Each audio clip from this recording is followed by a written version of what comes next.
公斤，女的90公斤。可是男方却把女朋友当成小公主，散步的时候双手紧握，交往时跌破众人的眼睛。有时候开个玩笑说什么，你女朋友坐上去啊，车子会开之类的。我就觉得笑一笑还好，没有关系。欣赏对方温柔的另一半还真不容易。爱你爱你爱你哦！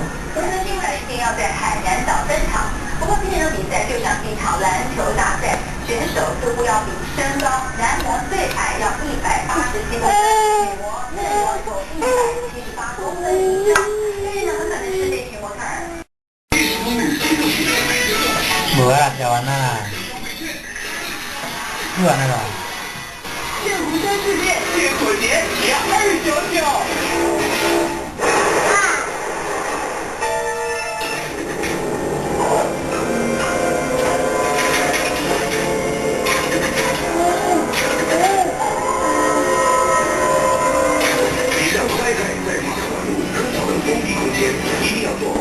走到伤痕累累也是家常便饭，但尽管如此，模特行业还是吸引人。这名智慧拥有硕士高学历的美女，让他们轻松站在舞台上。这些参加决赛的选手都是从几千人当中脱颖而出，平均年龄16到22岁。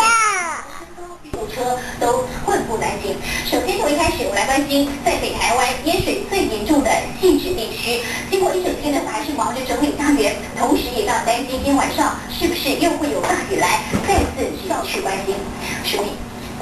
好的，入夜的这个汐止呢，雨还是下个不停哦。一方面呢，也不想可以说整个汐止傍晚上的感觉气温可以说是相当的低哦。那么事实上，黄雨呢一度让这个河水暴涨，甚至水位呢直逼这个跟桥面一样的高，可以饱受威胁哦。那么目前您看到这个水位是已经经过一整天。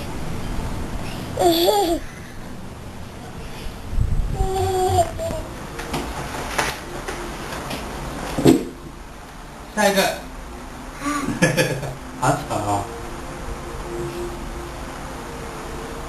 你吃了几个钟头3、4个小时呢，无哦，2个小时呢。恭喜你快吃完了。吃完记得把碗给我看哦。妈妈。哇，请掌声鼓励。吃完了。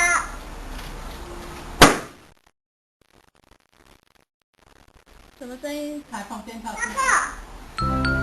他恭喜你吃完了。对啊。你吃几个小时？